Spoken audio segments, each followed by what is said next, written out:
So work and energy, ठीक है। यहाँ पे दो इंपॉर्टेंट टर्म्स है, इफ यू सी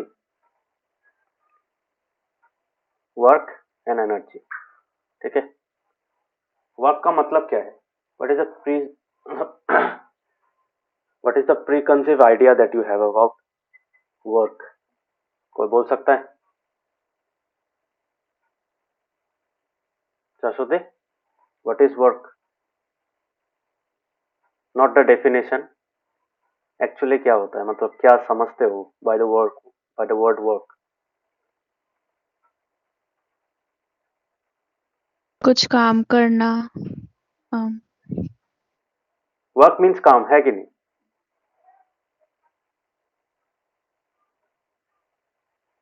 काबिक, वर्क का मतलब क्या है?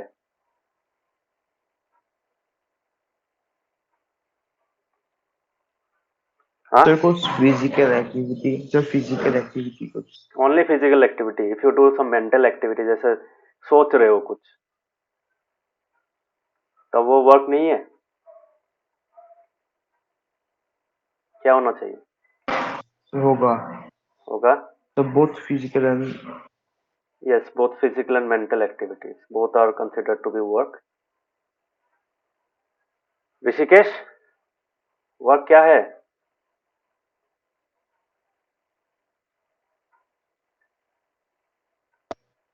So work means to do something, or means as you said, physical and mental activities.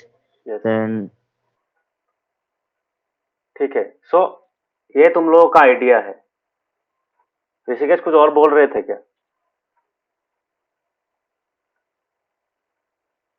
नहीं sir.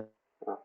तो हम लोग बोल सकते हैं कि जब हम लोग कोई काम करते हैं, any any kind of work that we do is actually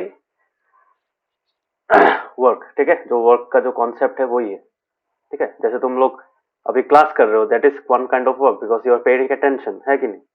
तुम लोग सुन रहे हो, listening is also kind of work, है कि नहीं?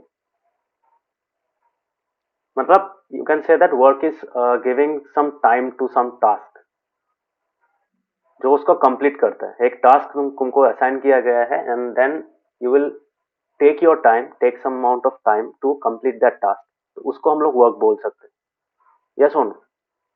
सो that is a general concept of work, not the scientific one but the general concept.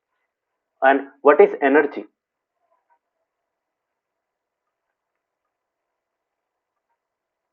Saraswati, what is energy? Energy का basic मतलब जनरल कॉन्सेप्ट क्या है?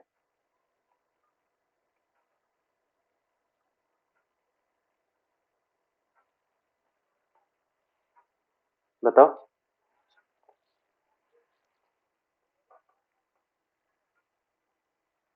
What is the general concept of work?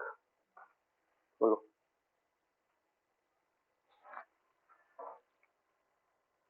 Power, power और कुछ book वाला definition नहीं mental और चाहिए। हाँ, फिजिकल और मेंटल एक्टिविटी के लिए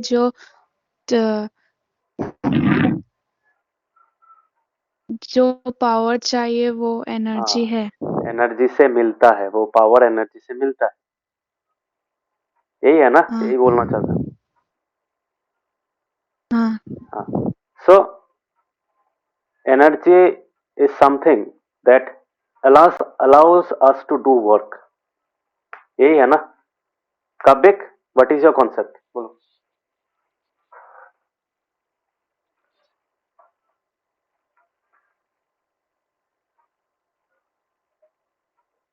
और एक बार रिपीट कर सकते? मैंने बोला एनर्जी इज समथिंग, मतलब based on your definition, based on your concept, work is energy is something that allows us to do work, है कि नहीं? To allows us to complete the task. Task तो ऐसे ही कर नहीं पाएंगे ना, थोड़ा सा काम करने के लिए एनर्जी भी चाहिए, यही है ना? सरस्वती, समझ में आया? हाँ, काबिक, एनर्जी क्या है?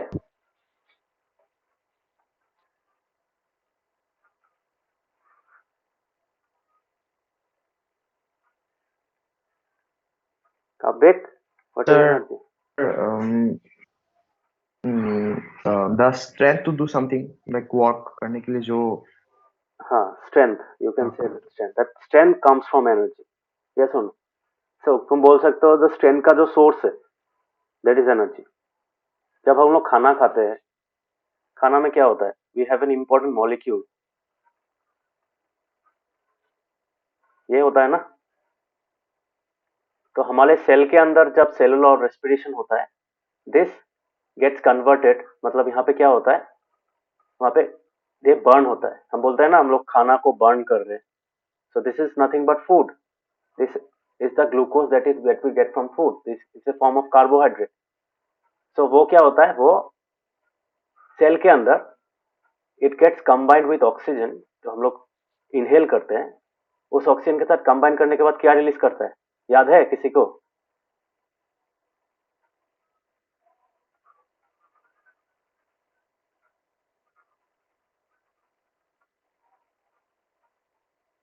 Anyone? Do you remember? क्या होता है? प्रोडक्ट क्या क्या हुआ?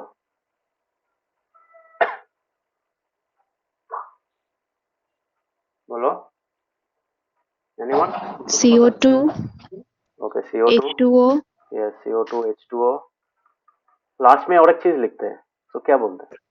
energy, Yes, energy. So ये एक्चुअली किस फॉर्म में रहता है? This is stored in as form of ATP molecules. तुम लोगों ने माइटोकॉन्ड्रिया जब पढ़ा था, ये चीज पढ़ा था, है कि नहीं? सो एटीपी मॉलिक्यूल ऐसा एक फॉर्म होता है जिससे तुम्हारा बाद में जब भी सेल को जरूरत होता है इंस्टेंटली मिल जाता है. मतलब इससे ये एनर्जी लाने में टाइम लगता है. If you want to get the energy directly it will take time. So this is an intermediate form. ATP molecules are intermediate form. याद है ना एटीपी मॉलिक्यूल्स? Adenosine triphosphate. याद है?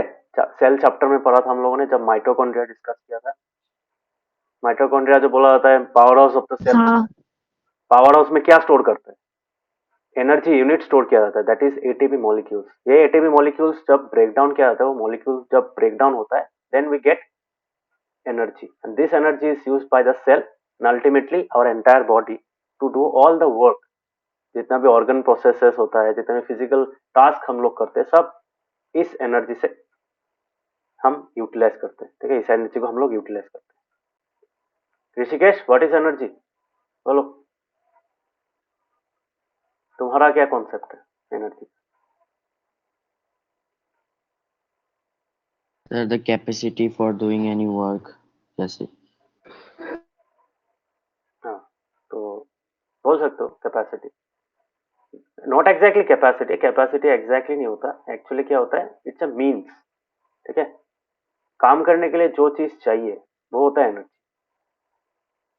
समझ में? सो हम लोगों के लिए ये वाला एनर्जी इंपॉर्टेंट है. ठीक है, this energy is obtain from carbs, carbohydrates, and that energy is utilized by each and every cell of our body to do work. Work सिर्फ एक्सटर्नल वर्क नहीं, इंटरनल वर्क भी होता है. तुम लोग का मतलब हम लोग के बॉडी में जो ऑर्गन्स होता है, we have to keep them healthy. उन लोग का फंक्शनैलिटी होता है अपना अपना, तो वो लोग का भी एनर्जी चाहिए होता है. सो हम लोग एक्सटर्नल वर्क भी करते हैं, इंटरनल वर्क के लिए भी एनर्जी यूज करते हैं. यस और no? So this energy is utilized for both internal and external task. बोल सकते हैं? Can I say that? yes,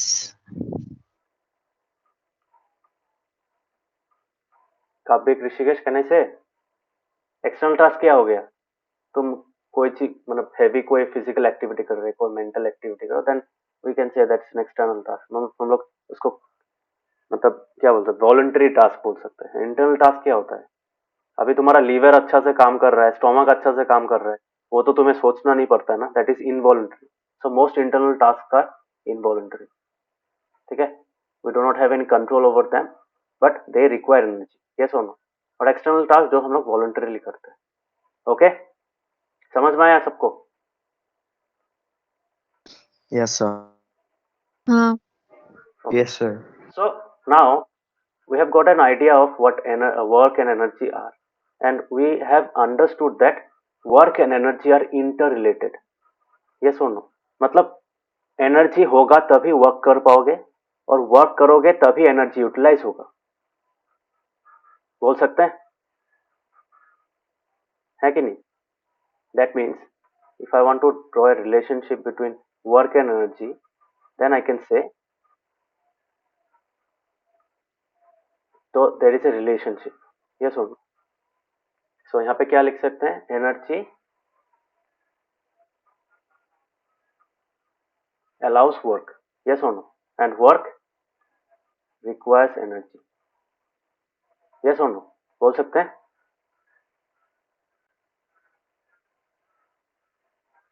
हाँ. सबको समझ में आया ये चीज?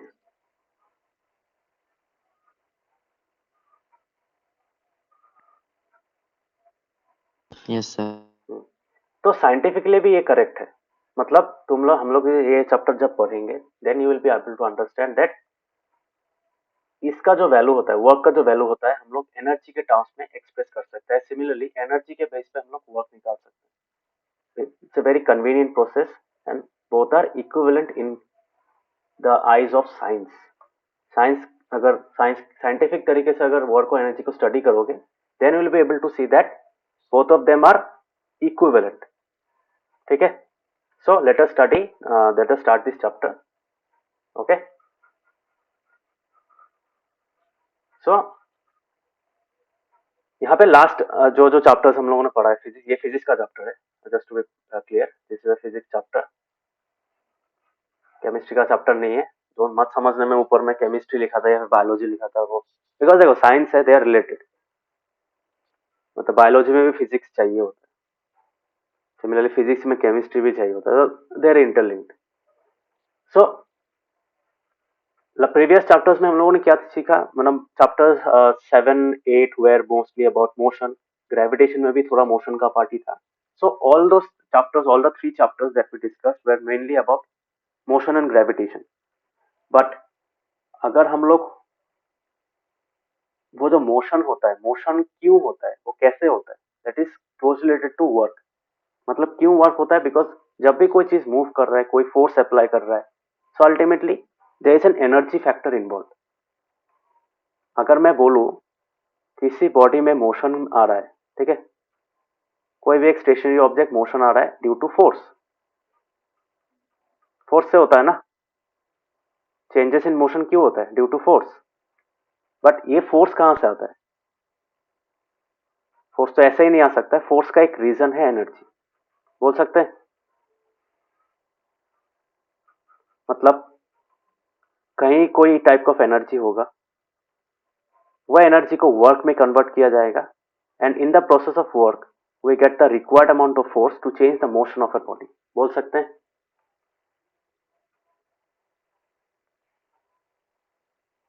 कैन वी से?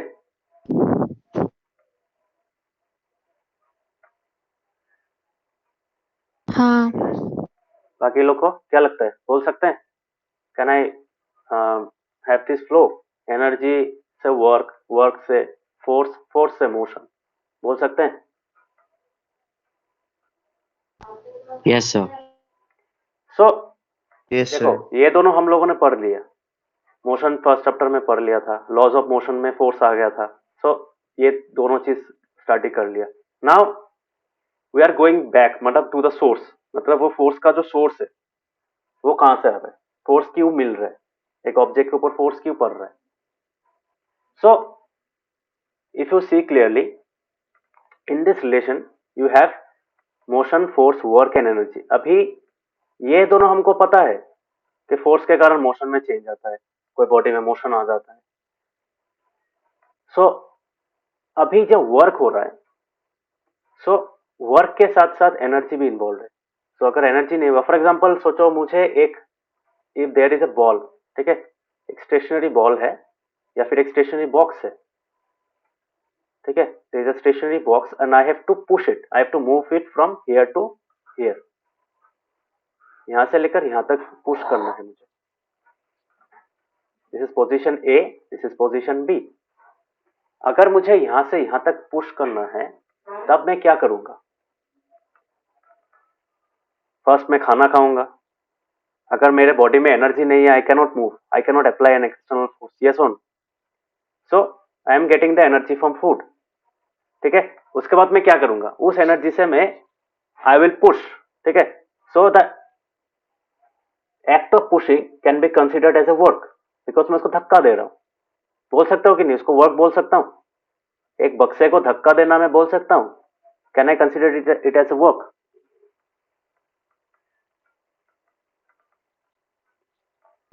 Yes.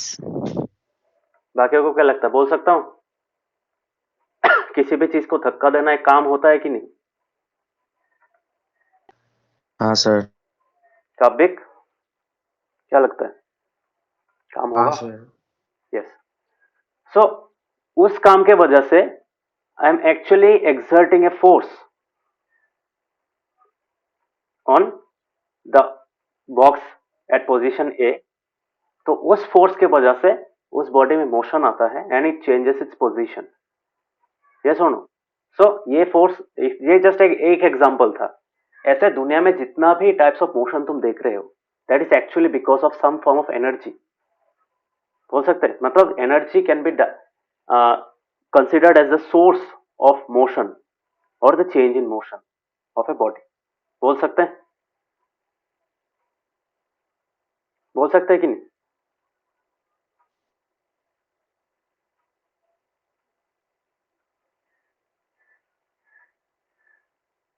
कैन आई से?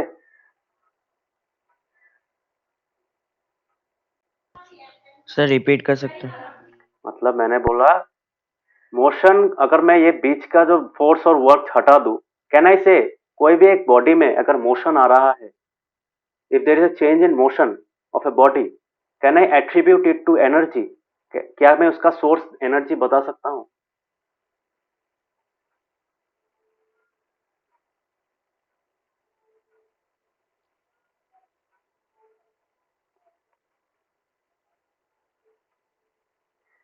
हाँ। कापिक, ऋषिकेश, क्या क्या लगता है?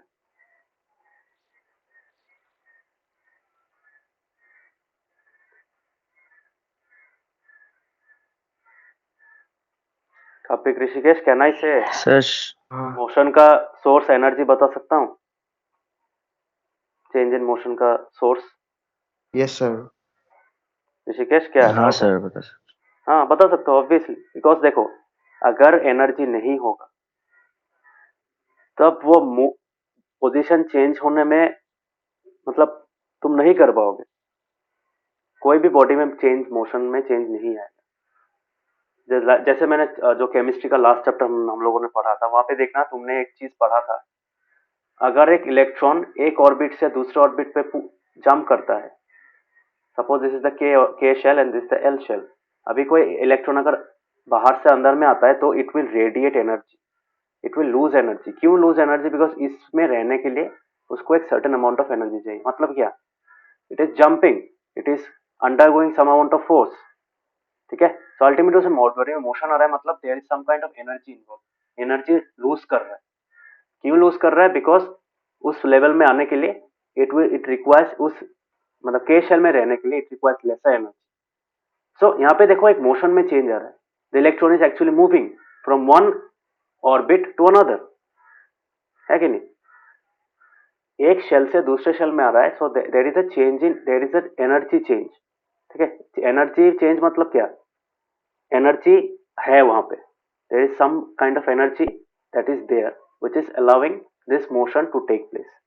बोल सकते हैं? देखो फिजिक्स का कॉन्सेप्ट यार कहाँ पे केमिस्ट्री में यूज हो रहा है, दिख रहा है?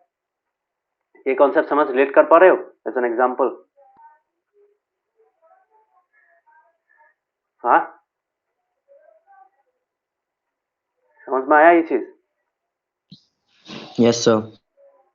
शाश्वती, समझ हाँ। में आया? काबिक, समझ में आया? Yes sir. यस। तो यहाँ पे मैं जस्ट फॉर एग्जाम्पल लिख दे देता हूँ, तुम लोग को भी याद रहेगा। सो I can say the general concept of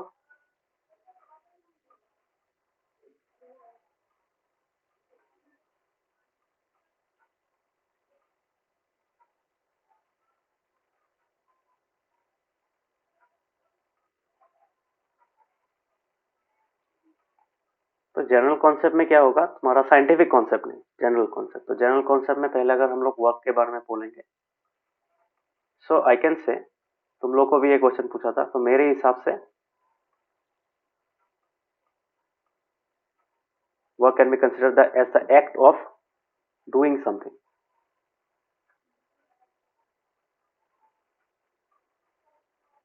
और you can say completing a task बोल सकते हैं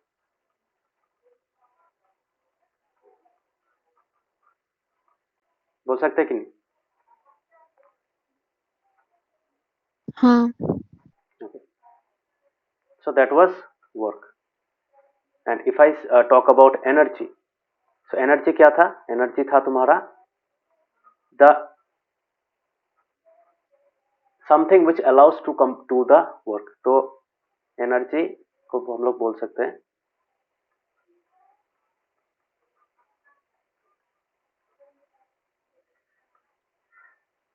एनर्जी को बोल सकते हैं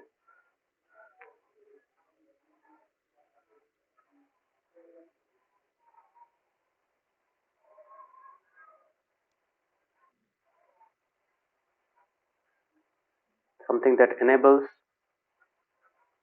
us to do work ठीक है सो जो हम लोगों ने डायग्राम बनाया था वहां पे यहाँ पे मैं फिर से बना दे रहा हूँ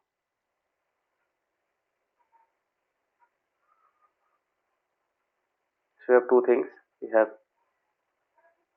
work and we have energy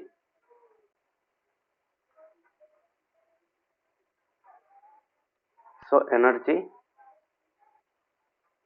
enables work and work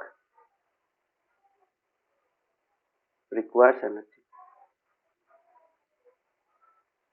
ठीक है और यहाँ पे हम लोग जो देखा था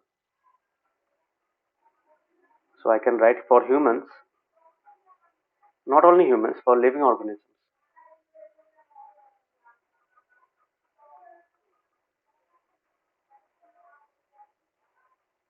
for living organisms we get energy from food है कि नहीं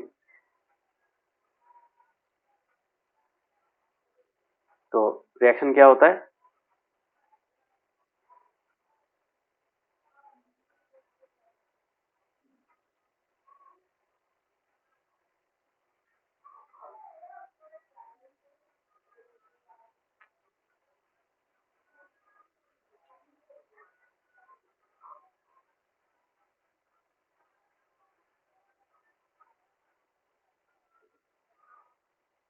ठीक है so this energy is used to perform physical and mental activities or we can say these are voluntary actions yes or no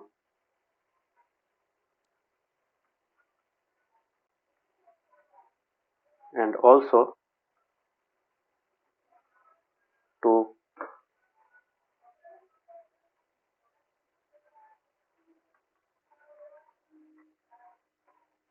maintain the activities of the body तो body में क्या क्या होगा तुम्हारा इंटरनल ऑर्गन्स हो सकता है internal organs उसके बाद blood flow fighting diseases yes और नो बोल सकते हैं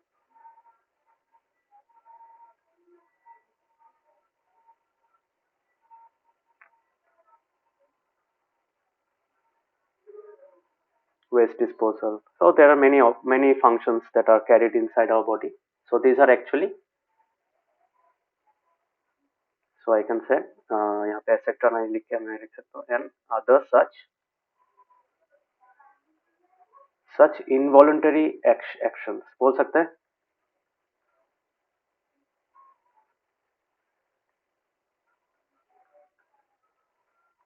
समझ में आया?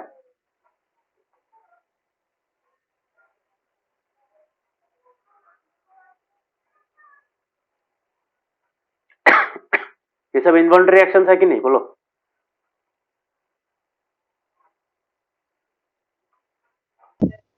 हाँ हाँ जो सर. बाकियों को समझ में आया? हाँ sir. Okay. So this is the concept. तो यहाँ पे तुम लोग के बुक में भी यही लिखा है. तो यहाँ पे देखो, तो दो कॉन्सेप्ट है वर्क जो हम लोग पढ़ेंगे. वर्क के साथ दो और कॉन्सेप्ट मिलेगा, एनर्जी एंड पावर. ठीक है. ऋषिकेश, तुम जो बोल रहे थे एबिलिटी, तो किस रेट में तुम काम कर रहे हो, किस एफिशिएंसी से तुम काम कर रहे हो, that is decided by, that is what we call in scientific terms power. ठीक है. जैसे कोई हम लोग मशीन खरीद रहे हैं, ठीक है, उसका पावर कितना है, वो कितना काम कर सकता है, इतना टाइम में कितना काम कर सकता है. तो दैट इज डिसाइडेड बाय, मतलब rate of doing work is called power. ठीक है. मतलब this three are inter related, work, energy and power, मतलब they are very closely related. ठीक है. तो अभी हम लोग इस कॉन्सेप्ट को पढ़ेंगे. सो ये जो मैंने थोड़ी देर पहले लिखा है यहाँ पे, that this thing living organism वाला कॉन्सेप्ट, ये तुम लोग के बुक में यहाँ पे लिखा हुआ है. All living beings need food. Living beings have to perform several basic activities to survive. We call such activities life processes. ये तो हम लोगों ने पढ़ा ही है. चैप्टर, कौन सा चैप्टर था ये वाला? चैप्टर 5 था शायद, बायोलॉजी वाला. सेल चैप्टर में पढ़ा था, है कि नहीं? चैप्टर 5 था ना वो. हाँ हाँ. सो उस लाइफ प्रोसेसेस के लिए, this life process are actually involuntary action, जो मैंने थोड़ी देर पहले लिखा है. So those life processes require energy and that energy comes from what? The food. ठीक है. सिमिलरली उसी फूड से आया हुआ एनर्जी हम लोग दूसरे काम के लिए भी यूज करते हैं, for the voluntary activity such as playing, singing, reading, writing, thinking. दिख रहा है? Thinking. What kind of activity is this? Is a mental activity, है कि नहीं?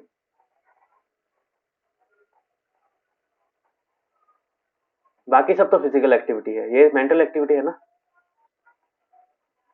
ये सुनो,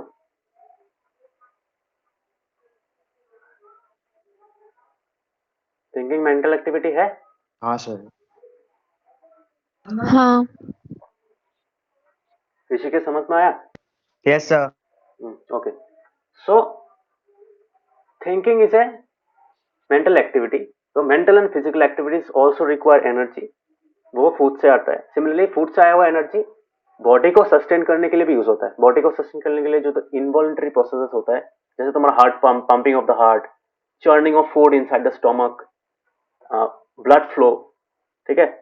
बोन मतलब बोन्स को स्ट्रांग रखना, बोन का जो टेंडन्स होता है, मसल स्ट्रेच करना, तो उसके लिए सब जगह में तुम्हारा ऑल दोस रिक्वायर एनर्जी. यहाँ पे देखो एक वर्ड दिया हुआ है. ये वर्ड किसी को पता है? स्ट्रेनियस.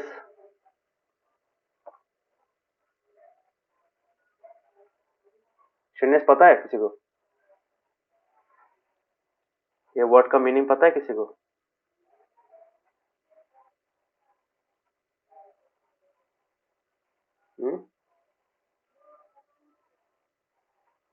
एनीवन?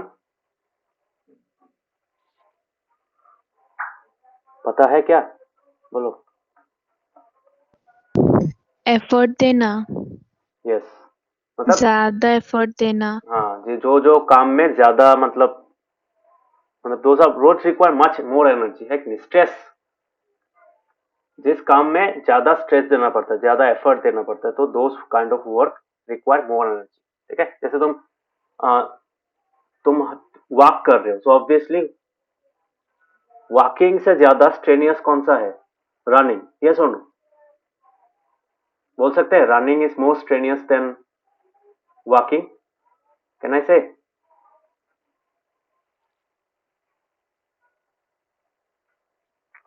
Yes. So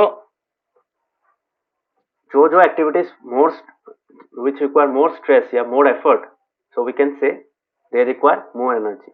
ठीक है, इसलिए देखना तब क्या होता है, हम लोग का बायोलॉजिकल प्रोसेस भी काम में आ जाता है, but because we need more energy, so more respiration has to be done. Cells को ज्यादा से ज्यादा ऑक्सीजन चाहिए टू गेट मोर एनर्जी. मतलब ये रिएक्शन जो है, this reaction has to be perform several times. जब हम लोग कोई इंटेंसिव काम कर रहे हैं, ठीक है, तो हम लोग का हार्ट क्या करता है, हार्ट बीट करना, ज्यादा बीट करना स्टार्ट करता है. बिकॉज ज्यादा बीट करेगा तो ज्यादा ब्लड फ्लो होगा, ज्यादा ब्लड फ्लो होगा मतलब ज्यादा ऑक्सीजन सेल तक पहुंचेगा, and that oxygen will be used in breaking down this glucose molecule and obtain energy, because तब सेल्स को ज्यादा से ज्यादा एनर्जी चाहिए होता है. समझ में आया? Is it clear everyone? Yes. बाकियों को समझ में आया? Yes, sir. Okay. हाँ sir. So that was the concept of biological energy. तो बायोलॉजिकल एनर्जी कैसे आता है, फूड से आता है, वही आप लोग यूज करते हैं for doing different kinds of. But same example अगर मैं नॉन बायोलॉजिकल थिंग्स के बारे में बोलूंगा, नॉन लिविंग थिंग्स के बारे में, for example machines are a great example of work. Factories होता है ना, फैक्ट्रीज में क्या होता है, कोई एक प्रोडक्ट बनता है, कोई एक चीज बनाया जाता है कि नहीं? So machines allows us to do work without any biological help. मतलब बायोलॉजिकल एफर्ट के बगैर ही वो मशीन्स काम कर सकते हैं, बट उनको भी एनर्जी चाहिए होता है कि नहीं? Machines require energy. Can I से मशीन्स तो काम करते हैं, बट मशीन्स को काम करने के लिए एनर्जी चाहिए कि नहीं? बोलो.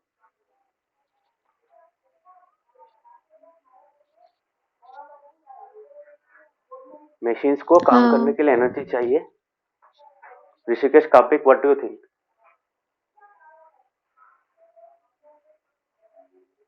मशीन्स को काम करने के लिए Yes, एनर्जी sir. चाहिए कि नहीं? Yes, sir. Yes, sir. तो एनर्जी कहाँ से आता है? बोलो, give an example. So electricity. Yes, it can come from electricity. जैसे तुम्हारे घर में मिक्सर ग्राइंडर है, मिक्सर ग्राइंडर को तुमने, मिक्सर ग्राइंडर काम किया है टू मिक्स थिंग्स, है कि नहीं? To break things and to mix things. So अगर तुम मिक्सर ग्राइंडर को ऑन करोगे, what will do the work? The motor will do the work. Motor inside the mixer grinder is a machine. Yes और no? Is an appliance. तो वो जो machine है वो एक्चुअली इलेक्ट्रिसिटी यूज कर रहा है, इलेक्ट्रिकल एनर्जी यूज कर रहा है, to be precise electrical energy use करके वो अपना काम कर रहा है. यस और no? And ultimately we get the result of that work जो हम लोगों को चाहिए था. सो इन सम सिनेरियोस, जैसे गाड़ी, कैन आई से car is a machine?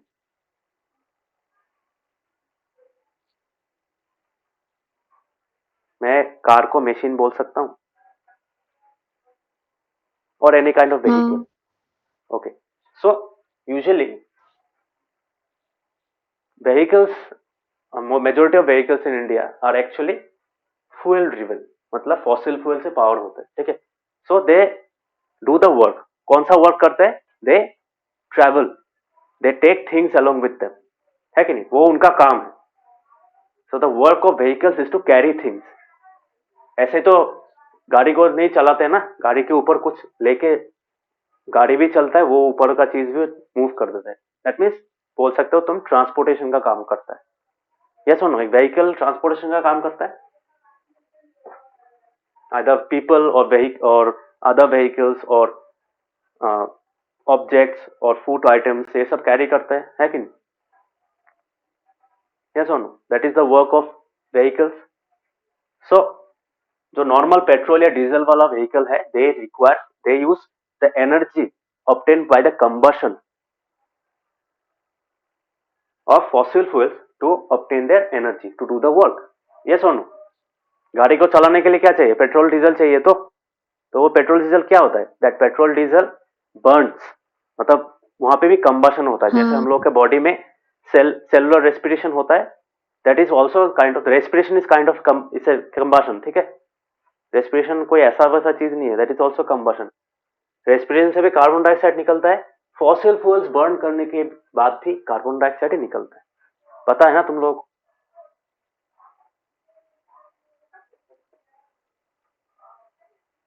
Fossil fuels burn करने के लिए करने के बाद क्या निकलता है? कार्बन डाइऑक्साइड निकलता है कि नहीं? Because obviously fossil fuels are also like carbohydrates. Fossil fuels also contain hydrocarbon, जैसे तुम्हारा कार्बोहाइड्रेट्स में रहता है, ग्लूकोज में रहता है. समझ में आया? Is it clear? Yes. बाकियों को समझ में आ रहा है?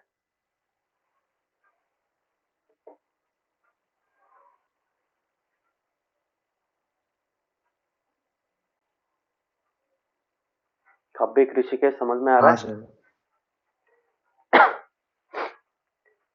Yes, sir. Okay. So machine को भी एनर्जी चाहिए, लिविंग बींग्स को भी एनर्जी चाहिए. अभी ये जो चीज है, तो ultimately we can say that जब भी कोई कहीं पे काम हो रहा है, कोई बायोलॉजिकल थिंग काम कर रहा है या फिर नॉन लिविंग थिंग काम कर रहा है, both of them require, both the types of objects require, living objects as well as non-living objects require energy to complete their work. ठीक है? सो यहाँ पे लिख सकते हैं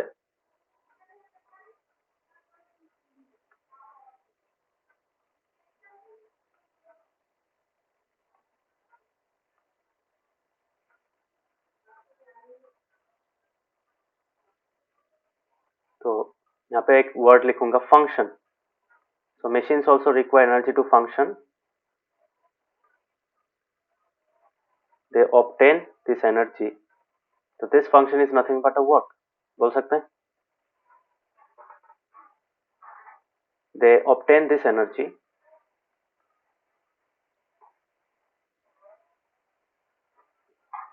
from sources like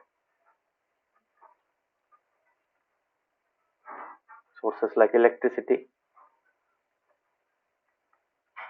fossil fuels,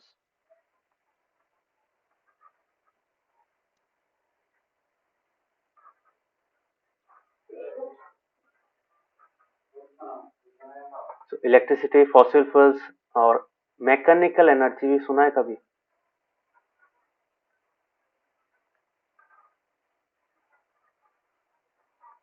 कभी कभी किसी ने सिंपल मशीन का नाम सुना है?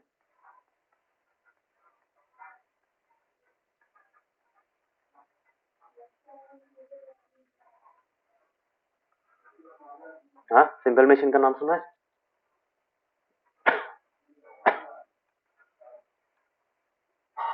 Simple machines anyone?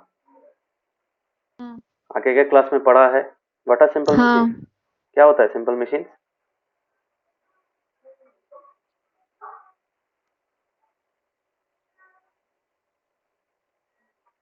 Basic basic क्या?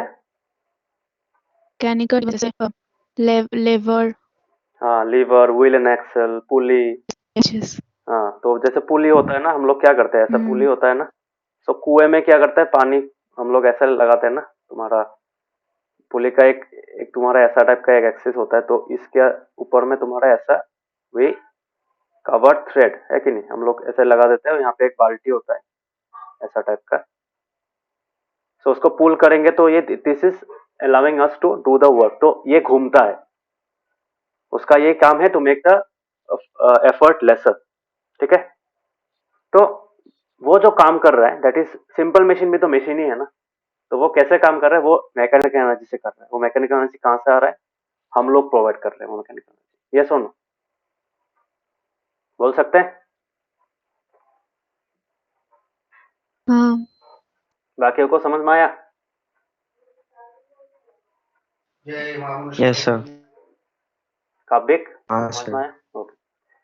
सो इसलिए मैंने मैकेनिकल एनर्जी को भी यहाँ पे इंक्लूड किया है, because simple machines are also machines and they also require energy, but that energy is provided by mechanical force. ठीक है?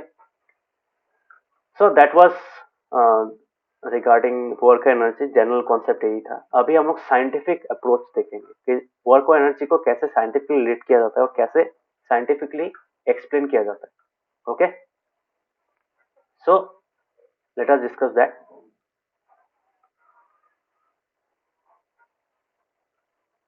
So if you want to explain work energy in a scientific manner, तुम लोगों को work actually होता क्या है वो जानना पड़ेगा. बिकॉज हम लोग जब बोलते हैं वर्क तो हम लोग बोलते हैं हाँ सारा दिन मैं घर पे बैठा रहा, मैं काम करता रहा, मतलब एक जगह में बैठ के मैं काम कर रहा हूँ. Most of the desk jobs, जैसे मैं अभी डेस्क जॉब ही करता हूँ. सो सारा दिन मैं काम कर रहा हूँ, but that most of the work is actually mental work, है कि नहीं. तो बट साइंस के टर्म्स में mental work is not considered as actual work. ठीक है, साइंस के टर्म्स में वर्क के लिए यू नीड वन थिंग, और that one thing is called displacement. सुना है कभी वर्ड डिस्प्लेसमेंट?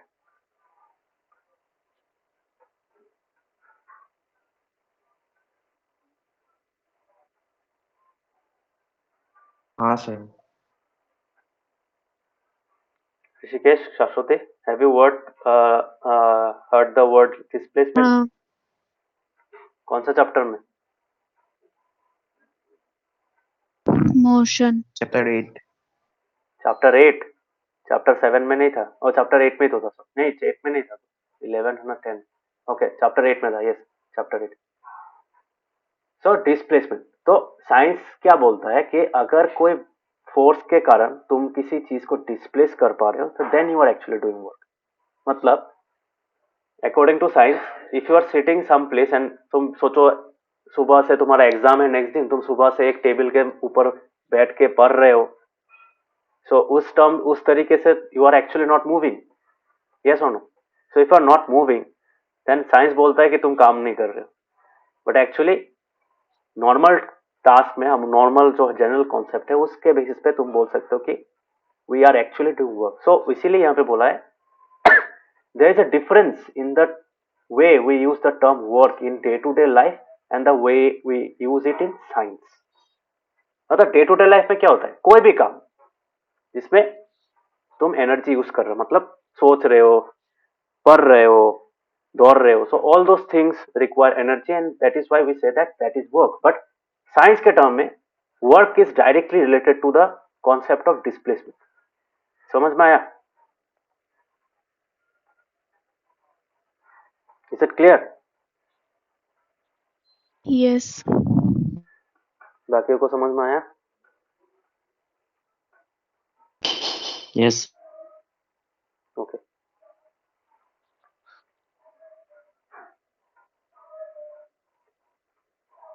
सो यहाँ पे वही बोला है कि हम लोग इसको एग्जांपल्स के साथ एक्सप्लेन कर सकते हैं. यहाँ पे देखो एक वर्ड दिया है, not much work in spite of working hard. हम लोग बोलते हैं ना सारा दिन तुम पढ़ रहे हो, दैट मीन्स तुम्हारा कोई अगर तुमको देखेगा तो बोलेगा हाँ ये लड़का तो बहुत, यार ये लड़की तो बहुत काम कर रही है कि नहीं.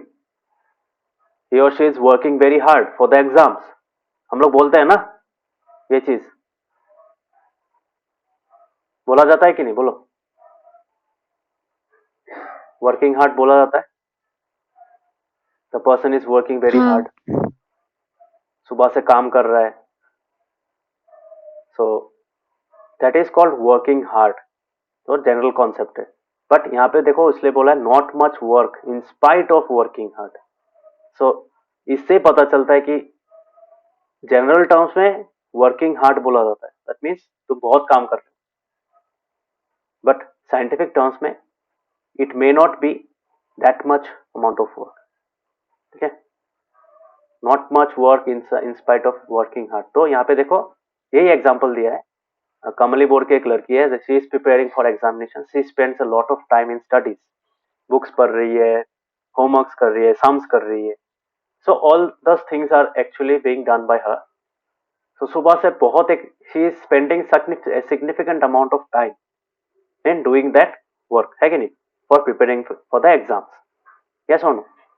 सो डायग्राम्स बना रही है, सोच रही है, क्वेश्चन पेपर कलेक्ट कर रही है, क्लासेस अटेंड कर रही है, प्रॉब्लम्स डिस्कस कर रही है. सो ये सब में उसका एनर्जी जाता है, ऑब्वियसली एनर्जी तो जाएगा. सो यहाँ पे कॉमन टर्म में क्या बोलेंगे, she is working hard. Yes और नो? बोलेंगे ना, शी इज वर्किंग हार्ड.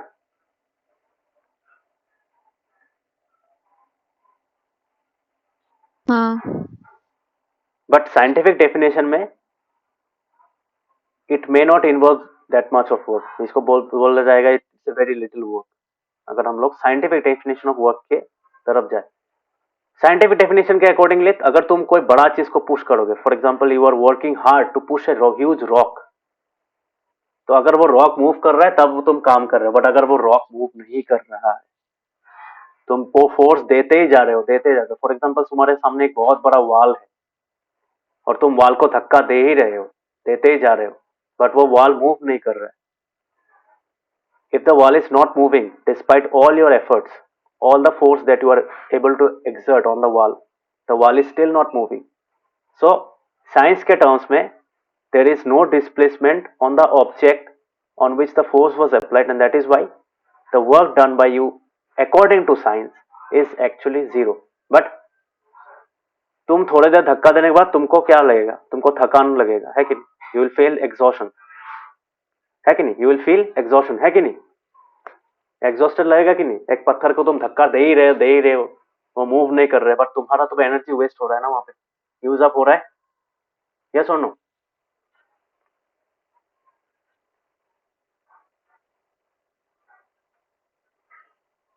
समझ में आ रहा है? हाँ सो फ्रॉम दिस हम लोग को क्या समझ में आया? तो वो जो मैंने डिस्प्लेसमेंट का कॉन्सेप्ट बोला था वो यहाँ पे काम कर रहा है, ठीक है? सो डिस्प्लेसमेंट में हम लोगों ने क्या देखा था कि एक बॉडी को उसका पोजीशन चेंज करना पड़ेगा, that must be net movement, ठीक है, in the position of the object. Position move होना पड़ेगा, अगर थोड़ा सा भी हो रहा है तब भी हम लोग बोल सकते हैं कि कोई काम हो रहा है, ठीक है? सो यहाँ पे वही दिया है, इस पैराग्राफ में यही दिया है। मतलब यहाँ पे तो देखो ज्यादातर मेंटल टास्क था, इसलिए साइंस बोल रहा है कि हाँ वहां पे इतना काम नहीं हुआ। यहाँ पे तो फिजिकल काम हो रहा है, बट फिजिकल काम में भी दो सिचुएशंस है। अगर कोई रॉक मूव कर रहा है तब जाके काम होगा, अदरवाइज अगर रॉक तुम फोर्स अप्लाई कर रहे हो और रॉक मूव नहीं कर रहा है, सो ऑटोमेटिकली क्या होगा? We can say that the work done by you is zero, ठीक है? सिमिलरली अगर तुम कहीं पे खड़े हो, if you are standing on somewhere and you are having a heavy load, जैसे फॉर एग्जांपल स्टेशन में देखा है ना, कूली को देखा है? कूली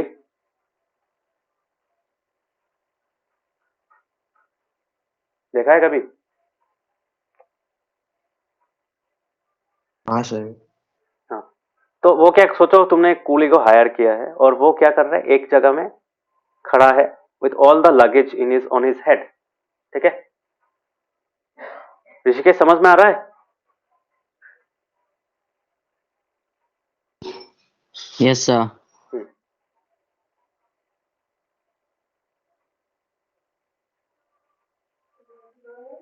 सो तुम्हारा हैवी लोड के साथ खड़ा हुआ है, तो वो क्या हो जाएगा, थोड़ी देर बाद टायर्ड हो जाएगा, है कि नहीं? Although they do not get tired so easily, but अगर तुम सोचो तुम इतना सारा लगेज लेके अपने हेड के ऊपर रख के तुम खड़े हो, so and you are not moving, so you are exerting all the force that you have to keep the luggage on your head in position, है कि नहीं? तुम लगेज के ऊपर फोर्स एक्सर्ट कर रहे हो कि नहीं? बोलो। You are exerting force on the luggage, yes और नो? बोलो। Yes yes sir. अगर तुम फोर्स एक्सर्ट नहीं करोगे वो लगेज नीचे गिर जाएगा या फिर तुम खुद नीचे गिर जाओगे। So that is why we can say that we are exerting force on the luggage. But अगर वो लगेज मूव नहीं कर रहा है, so according to science there is no work done even though you are spending little bit of energy every second to keep the object in position, ठीक है? तो यहाँ पे इन दो केसेस में, ये पहला वाला केस क्या था? इस केस में था तुम्हारा the rock was not moving despite all the pushing that you are doing, and the second case was you were holding the luggage upwards। दोनों केस में इस केस में और इस केस में, दोनों केस में जो वर्क डन है, वर्क डन को हम लोग W से रिप्रेजेंट करते हैं. W is equal to 0. Why 0? Because जिस चीज के ऊपर तुम फोर्स अप्लाई कर रहे हो उसके बॉडी, उसका पोजीशन चेंज नहीं हो रहा है. इट इज जब तुमने फोर्स देना स्टार्ट किया था, जब तुमने फोर्स देना बंद कर दिया, उसके बीच में कोई चेंज नहीं आया उस बॉडी में. That is why according to science these are the two examples where work done is 0. समझ में आया? And why is that? Because no displacement. Okay, समझ में आया?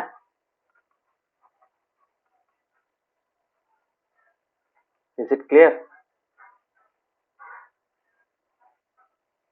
Yes. काव्य ऋषिकेश, समझ में आया ये दो examples? Yes, sir. Book Yes, पढ़ना, sir. बुक में बहुत इजी से समझाया है इस चैप्टर. तो सिमिलरली अभी सोचो यही चीज हम लोग डिस्कस करेंगे. अगर तुम एक स्टेयरकेस चढ़ोगे, तुम बिल्डिंग के सेकंड फ्लोर से थर्ड फ्लोर पर गए या फिर टेरेस पे चले गए, तब क्या होगा? या फिर तुमने एक टॉल ट्री को क्लाइम किया, तो according to science you are doing a lot of work. क्यों? बिकॉज वहां पे तुम्हारा डिस्प्लेसमेंट हो रहा है. You are actually moving yourself from one position to another.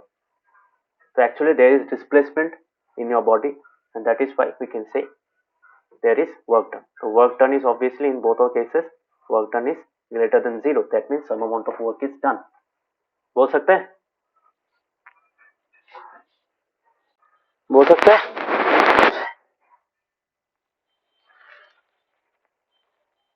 हाँ. काव्य ऋषिकेश बोल सकते हैं? हाँ सर. यस. हाँ तो sir. इस दो एग्जाम्पल से तुमको क्या समझ में आ रहा है?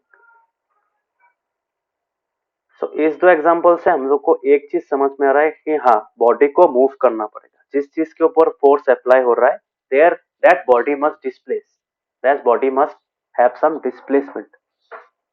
सो only then work will be considered to be positive. एक पॉजिटिव वर्क डन होगा if the body is moving, if the position of the body has changed, thereby resulting in a displacement. And that is why we can say work normal day to day life में physical और mental activity को बोला जाता है work. Playing in field, talking with friends, watching a movie, all those require attention और physical activity. So that is why these are considered to be work in day to day life. But science के terms में क्या होता है? Science के term में होता है साइंटिफिक कॉन्सेप्ट ऑफ वर्क जो होता है तुम्हारा, उसमें फोर्स का एक इंपॉर्टेंट कॉन्सेप्ट आता है, मतलब जो डिस्प्लेसमेंट का एक कॉन्सेप्ट आ जाता है, तो वो हो जाता है. तो यहाँ पे देखो, if you see this formula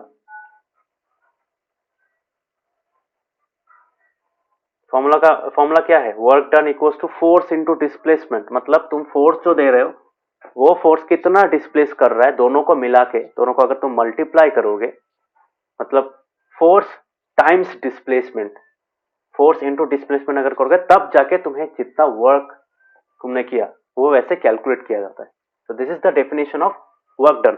so automatically ये सब एग्जांपल में हम लोगों ने क्या देखा था? इन दोनों एग्जांपल में, in this example in this example we saw that यहाँ पे रॉक मूव नहीं कर रहा था, तो रॉक का डिस्प्लेसमेंट 0 था. और यहाँ पे क्या था? तुम्हारा जो लागेज था वो भी डिस्प्लेस नहीं हो रहा था. दोनों में क्या था? This value was getting 0. ये डिस्प्लेसमेंट का जो वैल्यू था वो क्या था? दैट वाज इक्वल टू 0, है कि नहीं? सो फोर्स तुम जितना भी दो, तो तुम 100 न्यूटन का फोर्स दे रहे हो, बट इनटू अगर 0 लिखोगे, 0 मीटर्स करोगे, तब क्या होगा? वर्क डन क्या होगा? Work done will be equal to 0, है कि नहीं? समझ में आया?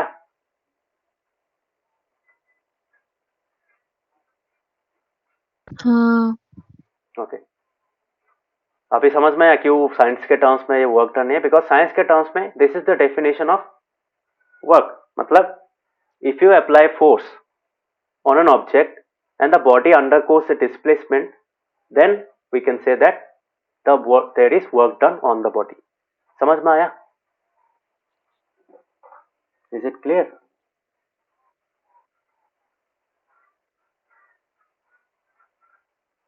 शाश्वती, काव्य, कृषि के समझ में आया?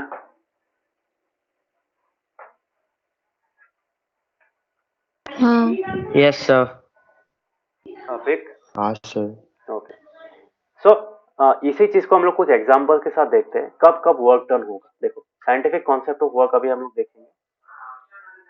सो जो साइंटिफिक कॉन्सेप्ट ऑफ वर्क जो है, the scientific concept of work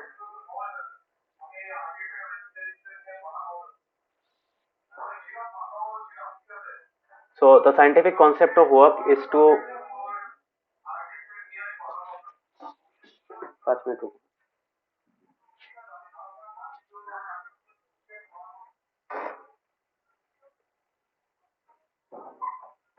So the scientific concept of work can be explained using these certain examples. तो सपोज यहाँ पे तुम्हारा एक एग्जांपल है, पुश ए पेबल. पेबल होता है ना, छोटा सा पत्थर होता है. तो तुमने पत्थर को पुश किया. एक पत्थर जमीन पे है, उसको तुमने पुश किया. सो पेबल तो ऑब्वियसली क्या होगा, पेबल विल मूव बिकॉज तो वो इतना भारी नहीं है. एक उंगली से पुश करेगा तो वो एक सर्टेन डिस्टेंस ट्रेवल करेगा. सो हम लोगों ने क्या किया, we have exerted a force on the pebble and pebble displace हो गया. सो यहाँ पे भी बोल सकता है वर्क इज डन. बोल सकते हैं बोल सकते हैं कि नहीं, बोलो. हाँ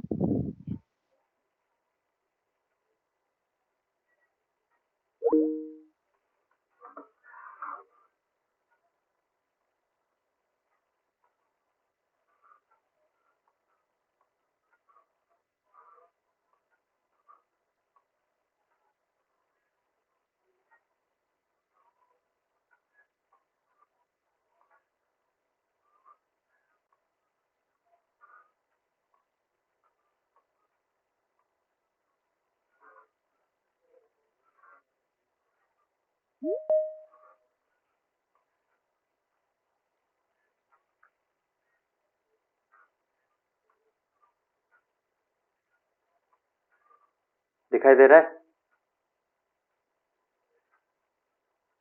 हाँ sir.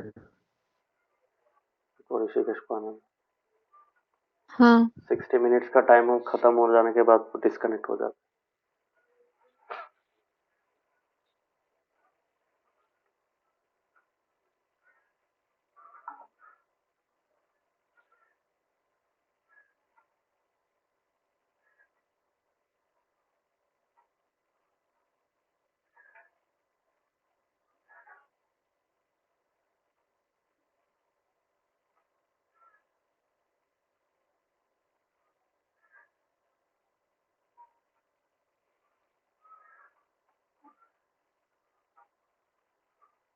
सो ये कॉन्सेप्ट समझ में है. अगर हम एक छोटा सा पत्थर को अगर पुश करेंगे, वो पत्थर मूव करेगा, तो वहां पे बोल सकते हैं हम लोग ने फोर्स अप्लाई किया और वो पेबल मूव किया. So that is why we can say that work is done. Similarly देखो, अगर कोई एक लड़की है, if she pushes a trolley और ट्रॉली में व्हील्स लगाए तो ट्रॉली थोड़ा मूव करेगा. सो गर्ल ने ट्रॉली के ऊपर फोर्स एक्सर्ट किया और जिस ऑब्जेक्ट के ऊपर फोर्स अप्लाई हुआ, that means the receiver of the force has displaced. So then we can say work is done. Similarly अगर तुम मतलब एक बुक टेबल के ऊपर रखा है, तुम टेबल के ऊपर बुक को पकड़ोगे और बुक को ऊपर उठाओगे. ठीक है. If you raise the book up, then we can say the position of the we have applied a force on the book upwards and the book has moved, book has displaced. है कि नहीं? पहले table के ऊपर था, अभी table के ऊपर है, मतलब और भी ऊपर. सो वी कैन से वहां पे भी वर्क हो रहा है. So in all this cases work is actually greater than 0. Yes और नो? बोल सकते हैं?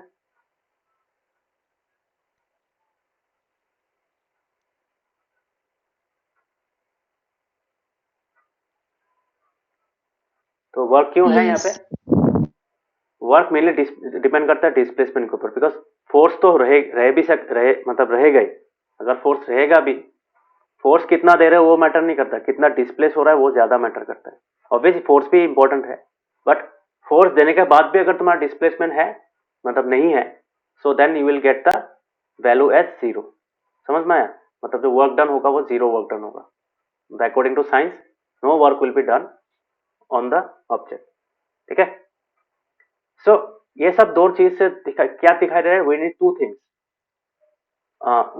there are exactly two conditions that it need to be satisfied to for the work to be done, for positive work to be done. पहला एक force होना पड़ेगा, the force should act on an object, and जिस object के ऊपर force act कर रहा है that object must be displaced. ठीक है, समझ में आया? so these are the two conditions which are very much essential for work। समझ में आया?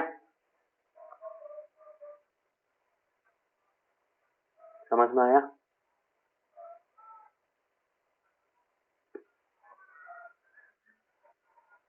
हाँ। so we'll now write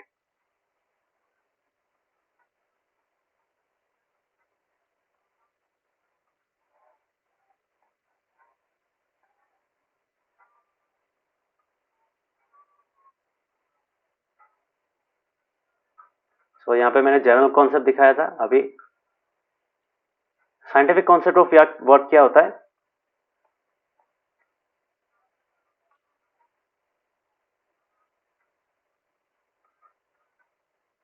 So I can write according to science,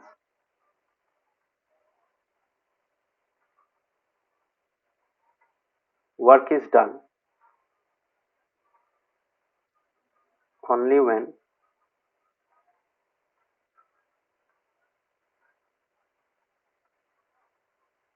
the following two conditions are met.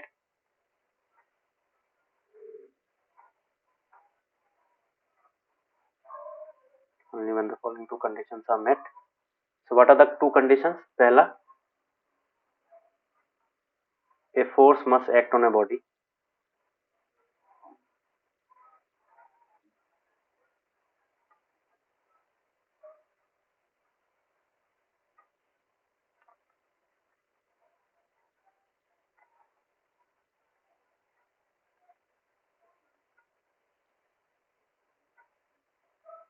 The object must get displaced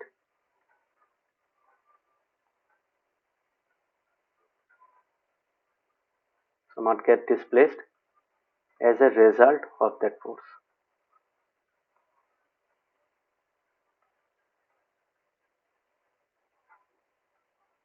समझ में आया? So only after these two things are met, then only we can say that work is done. ये दोनों चीज अगर नहीं होगा, दोनों में अगर कोई एक चीज नहीं हो रहा है, so work done will be zero. समझ में आया? Is it clear everyone? Yes. बाकियों को समझ में आया?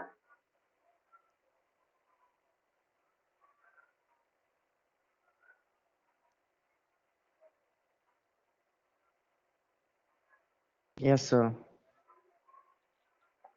Yes, sir. Okay. So this is the scientific concept of work. Science के अकॉर्डिंगली मतलब साइंस के लिए ये दो चीज जरूरी है। ठीक है, सो यहाँ पे अभी हम लोग पढ़ेंगे work done by constant force. तो अभी दो टाइप का फोर्स हो सकता है, एक कांस्टेंट फोर्स हो सकता है, एक ऑपोजिट फोर्स हो सकता है। तो दोनों में क्या क्या डिफरेंस है वो हम लोग देखेंगे। ठीक है, सो यहाँ पे कुछ एग्जांपल्स एक्टिविटी दिया है। देखो यहाँ पे बोला है, सोचो एक बुलक होता है ना। बुलक क्या होता है? बुलक इज नथिंग बट जो भैंस होता है। ठीक है, यहाँ पे बैल जो होता है, तो बैलगाड़ी होता है ना, बैलगाड़ी गांव में अभी भी चल रहा है। सोचो a block is pulling a cart. एक ब्लॉक क्या कर रहा है, एक पीछे जो कार्ट होता है उसको पुल कर रहा है। ठीक है, कार्ट मूव कर रहा है। तो यहाँ पे फोर्स किसके ऊपर गिर रहा है? ब्लॉक का फोर्स, ब्लॉक जो फोर्स एक्सर्ट कर रहा है वो कार्ट के ऊपर गिर रहा है कि नहीं? और कार्ट मूव कर रहा है। तो यहाँ पे बोला है कि यहाँ पे do you think that work is done? Obviously based on this definition, this requirement, हम लोग बोल सकते हैं कि काम हो रहा है। ठीक है, बोल सकता है कि नहीं?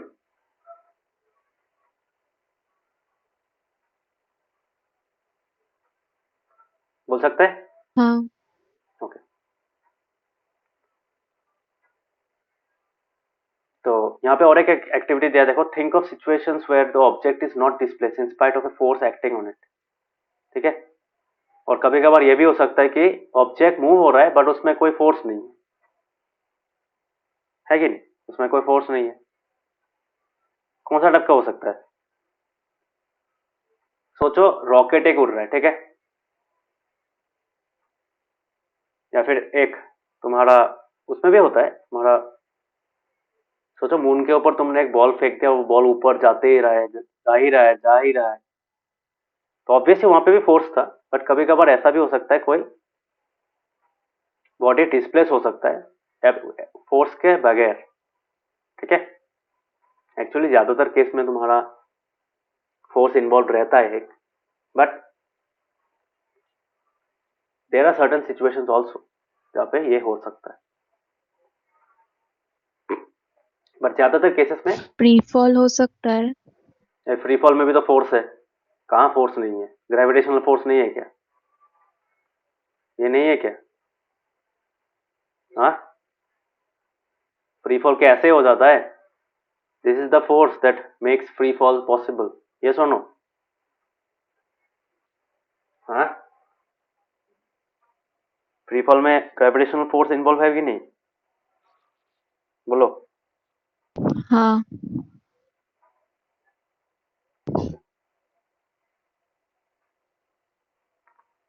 सो वी कैन से, मतलब ऐसा टाइप का कुछ कुछ है, मतलब कुछ सर्टेन सिनेरियोज है जहाँ पे ये पॉसिबल होता है।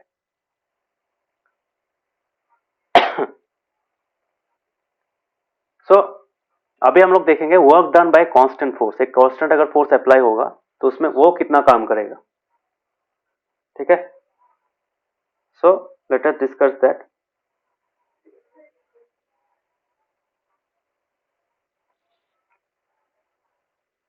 सो यहाँ पे अगर तुम्हारा एक कांस्टेंट फोर्स एक्ट कर रहा है और ऑब्जेक्ट सोचो s डिस्टेंस मूव कर रहा है, मतलब the displacement in the object is s in the direction of force. मतलब जो डिस्प्लेसमेंट होता है उसको तो तुमको पता ही है कि displacement has a direction, displacement is a vector quantity. So we can say that कोई भी ऑब्जेक्ट अगर डिस्प्लेस हो रहा है then, and if the displacement is in the direction of the force applied, then the work done is equal to the product of the force and displacement. ठीक है, this is the work done by constant force. So ये हम लोग लिख सकते हैं।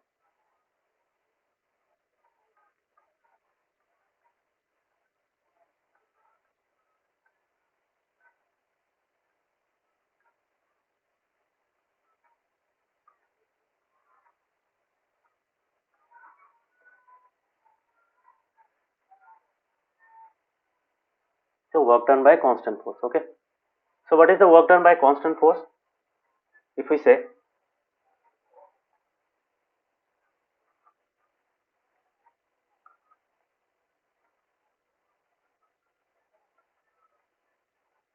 if a constant force F, ठीक है, what is the constant force? Capital F, X on an object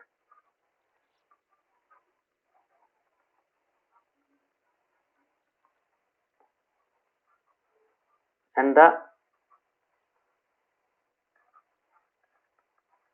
object gets displaced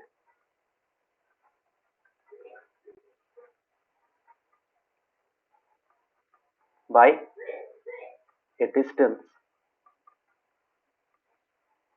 of S, ठीक है, of S in the direction of force,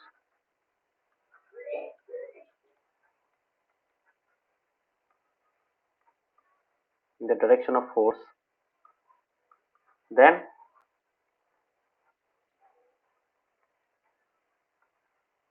work done by the force on that object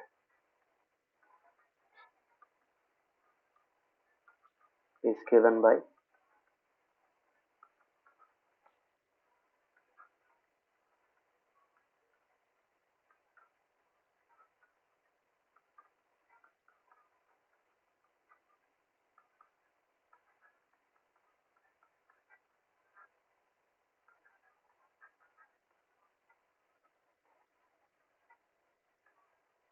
ये चीज सबको समझ में आया?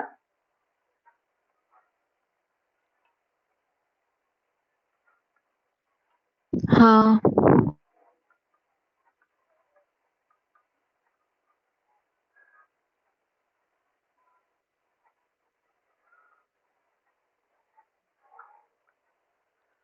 सबको समझ में आया?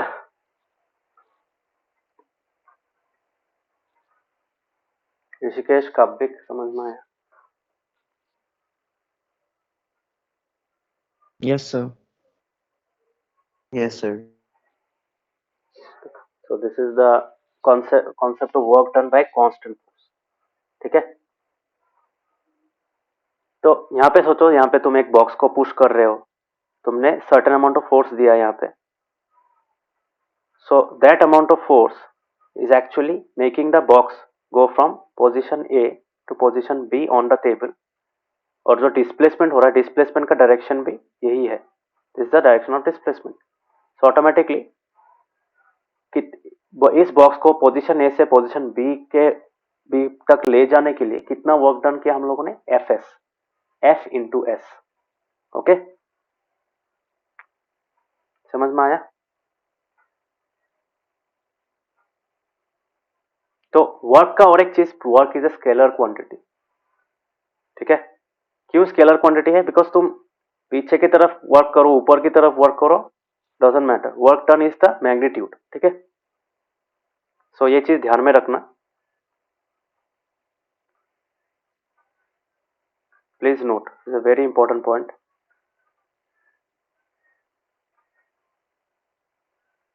Force is a vector quantity.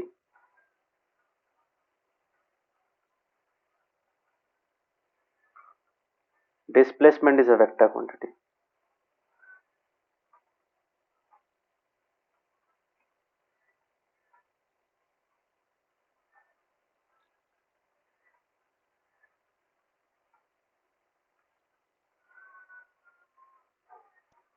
Displacement is a vector quantity, but work done is a scalar quantity.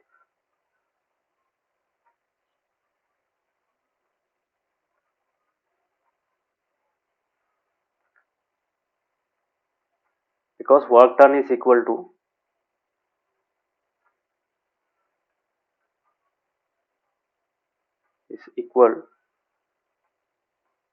the magnitude of force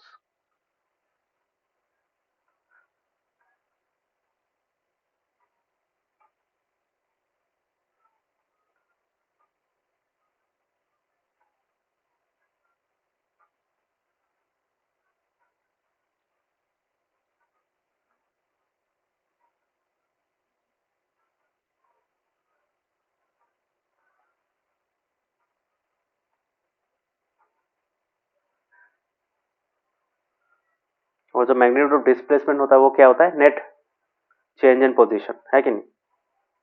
समझ में आया?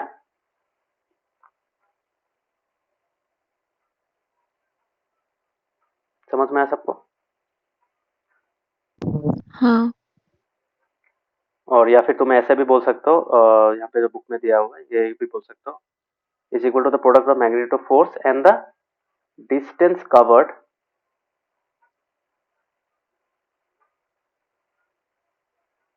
in the direction of force.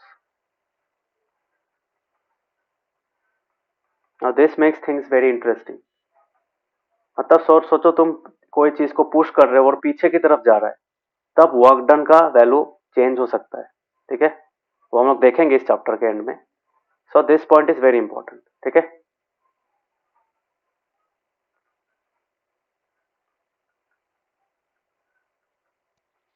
समझ में आया? Distance covered in the direction of force. मतलब force जिस direction में दे रहे हो उस डायरेक्शन में कितना डिस्टेंस कवर किया उस ऑब्जेक्ट ने. सो वो यहाँ पे आ रहा है. ठीक है? तो यहाँ पे unit of force, unit of work done. ठीक है? अभी यूनिट ऑफ वर्क डन पढ़ेंगे यहाँ पे.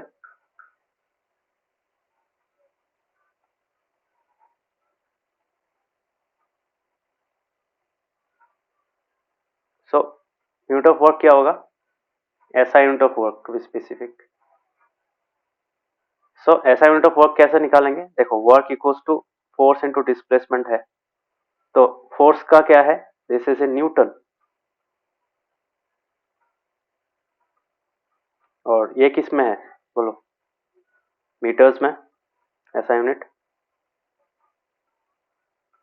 इसमें है ना? ये सुनो, so I can say Yes. therefore unit of W is equal to newton metre बोल सकते हैं। इसी चीज को और एक चीज भी बोल रहा था, it is also called J, J for joules. ठीक है, सो वर्क डन का यूनिट जो है उसको जूल बोला जाता है। So we can say 1 joule is equal to 1 newton into 1 metre. So इसी को डिफाइन कैसे करेंगे? When can we say that 1 joule of work is done? So एकदम सिंपल सा टेक्निक है, यहाँ पे बोल सकते हैं डेफिनेशन ऑफ 1 जूल। एग्जाम में आता है, हाँ, definition of 1 Newton, definition of 1 joule, ये सब आता है एग्जाम में। डेफिनेशन ऑफ 1 पास्कल लिखाया था ना, पास्कल 1 पास्कल का थ्रस्ट एंड प्रेशर में लिखाया था।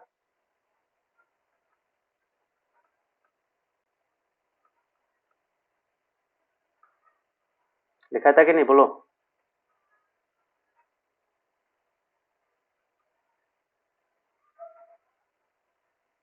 समझाया था? हाँ. सो I can say 1 joule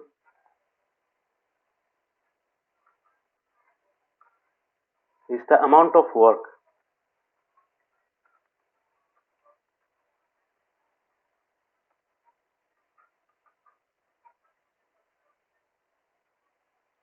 done by a force of 1 Newton to move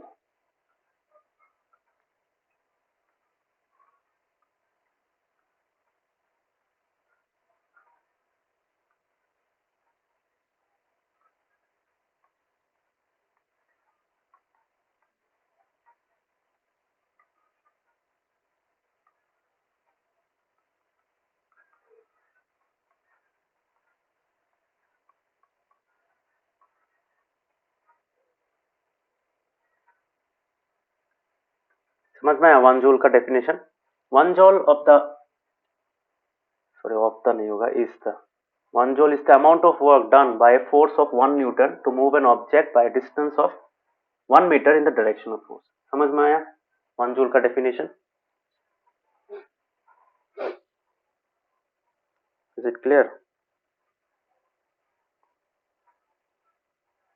Yes.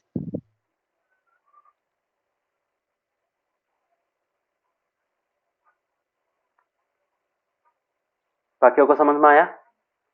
ये इंपॉर्टेंट कॉन्सेप्ट है, ठीक है, एग्जाम में देता है।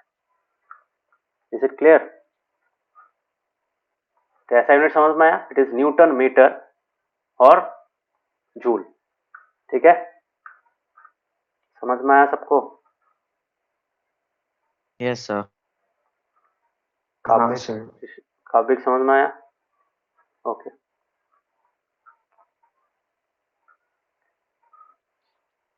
सो मैं ऐसा ही लिख देता हूँ बिकॉज ये ऐसा यूनिट है।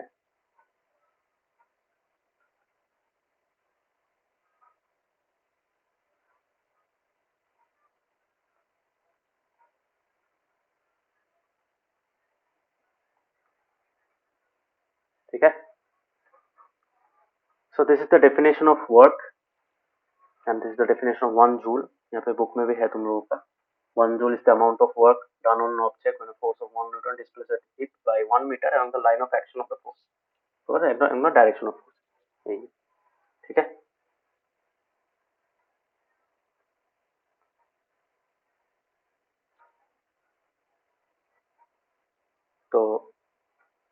यहाँ पे ये वाला एग्जांपल देखो, सॉरी 11 क्वेश्चन 11.1 ठीक है, ये वाला। अभी इस इक्वेशन के बेसिस पे हम लोग क्या बोल सकते हैं, यहाँ पे क्वेश्चन दिया है what is the work done with the force of the object is zero. अगर फोर्स जीरो है तब कोई वर्क डन होगा? नहीं होगा, जीरो होगा। सिमिलरली अगर कोई बॉडी में डिस्प्लेसमेंट नहीं हो रहा है, what would be the work done when the displacement of the object is zero? वो भी वर्क डन जीरो ही होगा। तो दोनों केस में तुम्हारा क्या होगा, क्या बोलते थे उसको, तुम्हारा work done will B zero.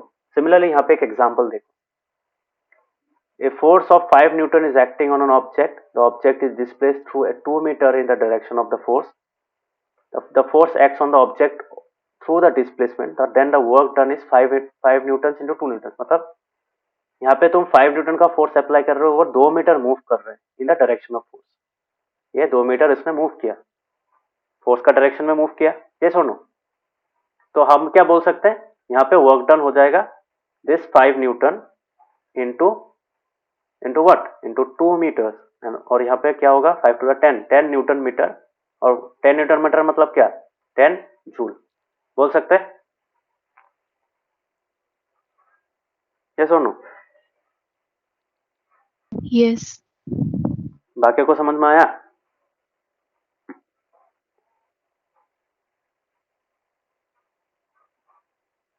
हाँ सर। Yes, sir. सो ये था हम लोगों का कांस्टेंट फोर्स अगर कोई बॉडी में एक्ट कर रहा है, एक ही फोर्स अगर बॉडी में एक्ट कर रहा है, तो उस एक फोर्स का कितना वर्क डन कर रहा है, that can be calculated using this kind of formula, that is W equals to F into S, where F is the force applied and S is the displacement of the object. Okay, समझ में आया सबको ये formula और उसका application समझ में आया?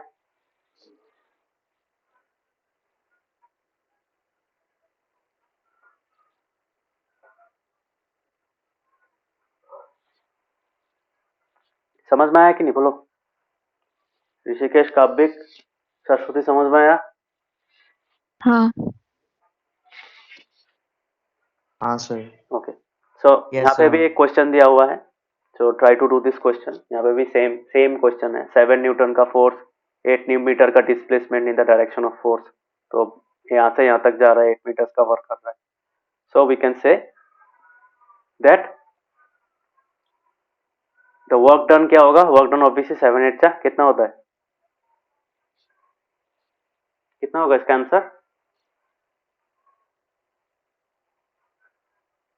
56 जूल। Yes, 56 joule. ठीक है, तो 56 जूल। बाकियों को समझ में आया? कर पाओगे ऐसा टाइप का सम? डायरेक्शन देखना, हाँ, उस डायरेक्शन में होना पड़ेगा। Clear? Is it clear? Yes, sir. Okay, Yes.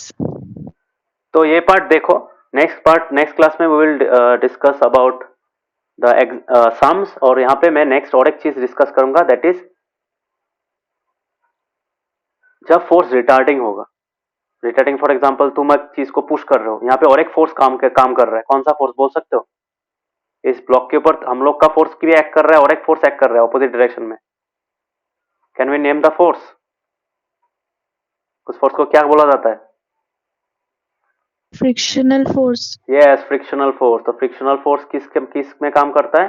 Frictional force is also called retarding force. तो उसको रिटार्डिंग फोर्स भी बोला जाता है। क्यों रिटार्डिंग फोर्स बोला जाता है? बिकॉज वो डिस्प्लेसमेंट के ऑपोजिट डायरेक्शन में काम करता है, तो वो भी तो काम कर रहा है ना, उसका जो वैल्यू होगा वो नेगेटिव निकलेगा, उसका वर्क डन जो होगा, उसका वर्क डन नेगेटिव होगा, इट विल बी नेगेटिव। ठीक है,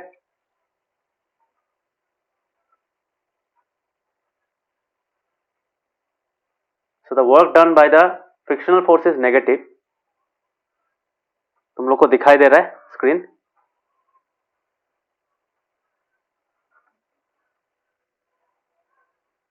हाँ।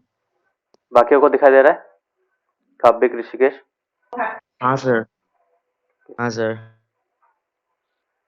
ओके, सो उसका वर्क डन नेगेटिव होगा। सो वही हम लोग नेक्स्ट क्लास में डिस्कस करेंगे, नेगेटिव कब होता है, किस किस सिचुएशंस में होता है। जो बुलक कार्ट का एग्जांपल दिखाया था ना मैंने, वहां पे क्या हो रहा है, वहां पे वर्क डन कितना होगा, तो वो हम लोग नेक्स्ट क्लास में डिस्कस करेंगे and will do some sums using this formula. Okay, उसके बाद हम एनर्जी देखेंगे। एनर्जी जब पढ़ाऊंगा वो इंपॉर्टेंट है। वर्क इतना डिफिकल्ट नहीं है, एनर्जी बहुत अलग अलग टाइप का होगा। काइनेटिक एनर्जी होगा, पोटेंशियल एनर्जी होगा, उसके बाद पोटेंशियल एनर्जी एट हाइट होगा, तुम्हारा law of conservation of energy पढ़ेंगे यहाँ पे। ये बहुत इंपॉर्टेंट टॉपिक है, ये वाला बहुत ही इंपॉर्टेंट। उसके बाद power, this rate of doing work is nothing but power. So next class में ये सब डिस्कस करेंगे। Okay, so this is a very important chapter, तो अच्छा से पढ़ना। सो आज का क्लास समझ में आया सबको?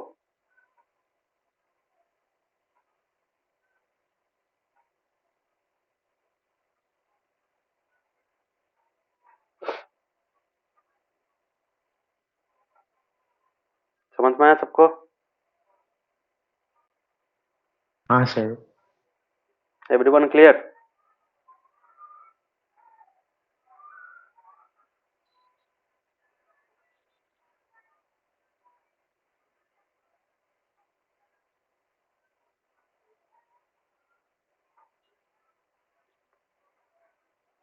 सरस्वती ऋषिकेश क्लियर?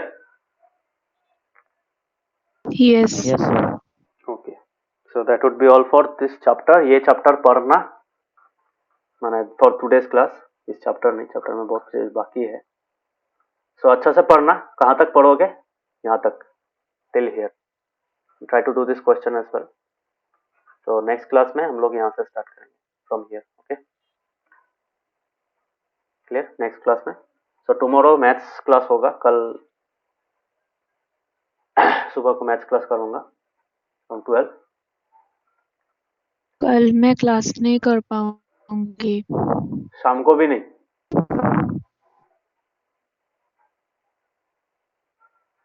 सुबह नहीं कर पाओगे, शाम नहीं कर, शाम को नहीं कर पाओगे? नहीं, शाम को भी नहीं।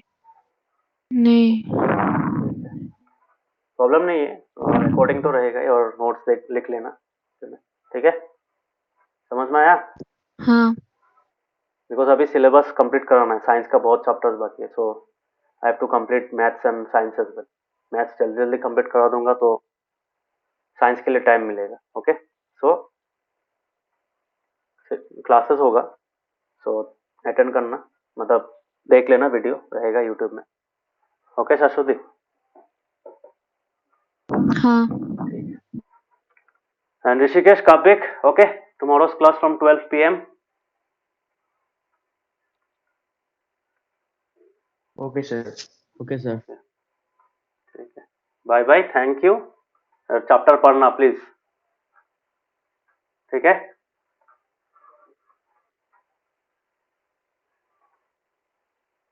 हाँ। हाँ, sir. ठीक है, बाय बाय।